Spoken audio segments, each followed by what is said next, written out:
ఏంటి? పిలిచావు కదా. అది పిలవడం కాదు, వార్మప్ చేసుకుంటున్నాను. పిలిచావేమో అనుకొని. అంత లేదు కానీ వెళ్ళి ఎక్సర్సైజ్ చేసుకో.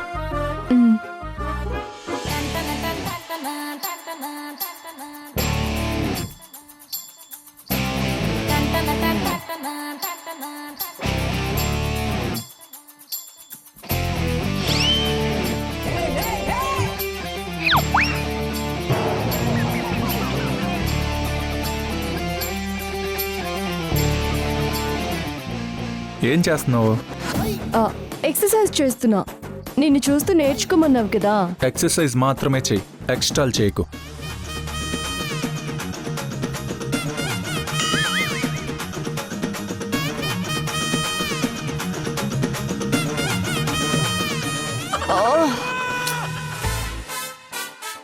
అంశు, ఇవన్నీ మన వల్ల అయ్యే పనులు కాదులే కానీ రాత్రి తిన్న బిర్యానీ అంతా గొంతులోకి వచ్చేసేలా ఉంది. పద మనం వెళ్ళి కూర్చుందాం.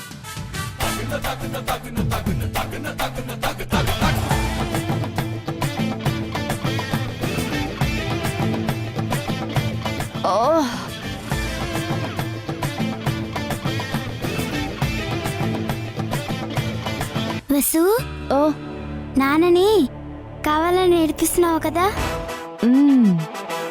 బాగుంది బాగుంది. నాన్న అలా క్యూట్గా కన్ఫ్యూజ్ అవుతుంటే బాగుంది. అవును, చాలా క్యూట్గా ఉన్నాడు. వసు, నువ్వు అలా పడిపోయేటప్పుడు నాన్న పట్టుకోపోతే నీకు భయం లేదా? లేదు, ఖచ్చితంగా పట్టుకుంటాడని తెలుసు నాకు. అదెలా? అది మీ నాన్న ప్రేమ మీదున్న నమ్మకం నాకు. కొంచెం ఓవర్గా అనిపించట్లేదా వసు? చూస్తావా, ధ్రువకి నేనంటే ఎంత ఇష్టమో. అయితే నాన్న అక్కడ మనకి దూరంగా ఎక్సర్సైజ్ చేస్తున్నాడు కదా, నేను ఇక్కడున్న చైర్ మీద నుంచి పడిపోతే అక్కడి నుంచి వచ్చి నన్ను పడకుండా సేవ్ చేస్తాడు. నాన్న ఏమైనా స్పైడర్ మ్యాన్ అనుకుంటున్నావా, లేకపోతే హనుమాన్ అనుకుంటున్నావా అక్కడి నుంచి జంప్ చేసుకొని రావడానికి? పైగా నాన్న దేన్నైనా నెగ్లెక్ట్ చేస్తారు కానీ ఫిట్నెస్ విషయంలో మాత్రం చుట్టూ ఏం పట్టించుకోడు. సరే చూడు,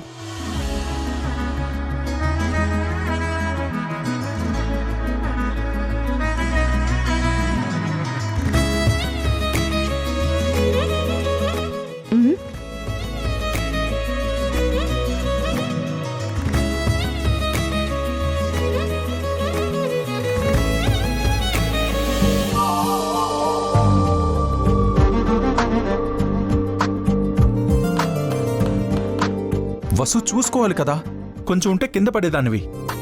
కళ్ళు తిరిగాయా? నువ్వు ఓకేనా? టాబ్లెట్స్ వేసుకున్నావా? ఎందుకు చెప్పు, అప్పుడే బాడీని అంతా స్ట్రెయిన్ చేయడం. నువ్వు ఓకేనా? నానా, నువ్వు నిజంగా హనుమాన్ సినిమాలో తేజలాగొచ్చావు. ఏమైంది అంచు? నువ్వెక్కడున్నా అమ్మ పడిపోతుంటే పట్టుకుంటావని నీ మీదున్న నమ్మకం చెప్పింది వసు. నువ్వు అలాగే చేశావు.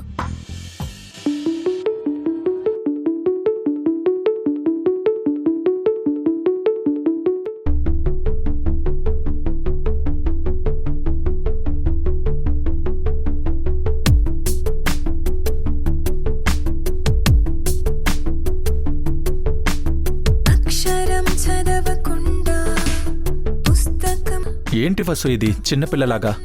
నేను చూడడం ఆలస్యం అయితే కింద పడేదానివి. ఇంకెప్పుడు ఇలా చేయకు, సరేనా?